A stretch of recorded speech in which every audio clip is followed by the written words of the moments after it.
டாஸ்மாக்ல அமலாக்கத்துறை ரைடு போராட்டத்தில் குதிச்சிருக்கக்கூடிய பாஜகவினர் கைதுன்னு தமிழகத்தில் பரபரப்பான அரசியல் சூழல் இருக்கக்கூடிய நிலையில் தமிழ்நாடு ஆளுநர் RN ரவி 3 நாட்கள் பயணமாக டெல்லி புறப்பட்டு சென்றிருக்கிறாரு.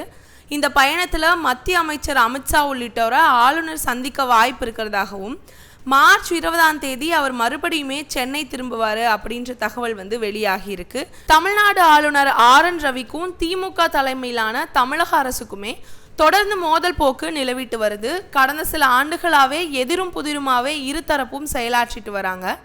குறிப்பாக ஆளுநர் தான் கலந்து கொள்ளக்கூடிய நிகழ்ச்சியில் சனாதனம் குறித்து பேசுறதும் திராவிட சித்தாந்தத்தை எதிராக பேசுறதுமே திமுக தலைமையில் கடும் அதிருப்தியை ஏற்படுத்தி இருக்கு.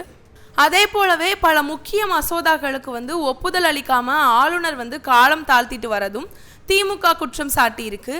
இது தொடர்பாக நீதிமன்றம் வரைக்குமே திமுக அரசு போயிருக்காங்க. இது ஆளுநர் தமிழக அரசு பிரச்சனை ஒரு பக்கம் இருக்க, மத்திய அரசுக்கும் தமிழக அரசுக்கும் நேரடியாகவே மோதல் ஏற்பட்டு இருக்கு. மும்மொழி கொள்கை தொடர்பாக மத்திய அமைச்சர் தர்மேந்திர பிரதான் பேசியிருக்கக்கூடிய கருத்து தமிழகத்தில் கொந்தளிப்பையும் ஏற்படுத்தியிருக்கு. அதை தொடர்ந்து தர்மேந்திர பிரதானுடைய உருவ பொம்மைகளை எரித்து திமுகவினர் போராட்டத்தில் ஈடுபட்டுட்டு வராங்க. நாடாளுமன்றத்தில் இந்த விவகாரம் வெடிச்சிருக்கக்கூடிய நிலையில் திமுக சேர்ந்தவங்க நாகரிகமற்றவங்க அப்படின்னு தர்மேந்திர பிரதான் பேச கடும் எதிர்ப்பு எழுந்ததால தன்னோட கருத்துல இருந்து பின்வாங்கியதோட மன்னிப்புமே கூறியிருக்காரு தர்மேந்திர பிரதான். இது தொடர்ந்து சில நாட்களில் தமிழகத்தில் அமலாக்கத்துறை பல்வேறு இடங்களில் சோதனை நடத்தியிருக்கு. குறிப்பாக டாஸ்மாகில் 1000 கோடி ரூபாய் வரைக்குமே மோசடி நடந்திருக்கிறதாகவும் கூறி டாஸ்மாக் தலைமை அலுவலகம், சில மதுபான நிறுவனங்களுடைய அலுவலகம், டாஸ்மாக் குடோன்களில் ஆய்வு நடைபெற்றிருக்கு.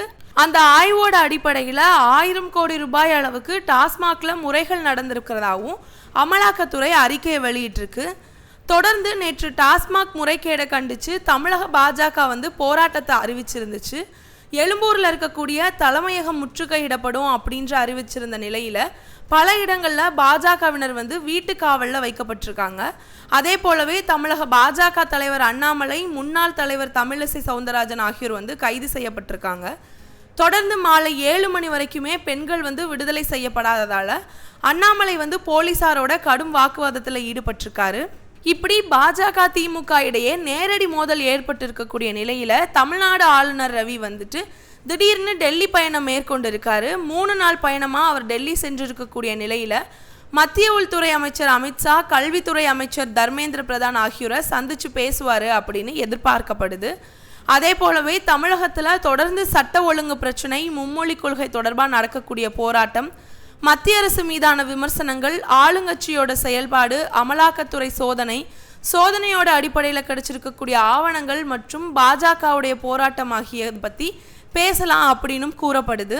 டெல்லியில் இருக்கக்கூடிய தமிழ்நாடு இல்லத்தில் தங்கக்கூடிய ஆளுநர் மத்திய அமைச்சரோட சந்திப்பு மற்றும் பல்வேறு நிகழ்வுகளை கலந்துக்கிட்டு பின்னர் மார்ச் 20ஆம் தேதி டெல்லியிலிருந்து சென்னைக்கு வருவார் அப்படின்னும் கூறப்படுது. இது போன்ற செய்திகளை தினம்தோறும் தெரிஞ்சுக்கிறதுக்கு மறக்காம ட்ரெண்டிங் தமிழ் நியூஸ் சேனலை சப்ஸ்கிரைப் பண்ணிக்கோங்க. அப்படியே இந்த வீடியோவுக்கு ஒரு லைக் பண்ணிட்டு உங்களுடைய கருத்துக்களை மறக்காம கமெண்ட் செக்ஷன்ல பதிவிட்டுருங்க.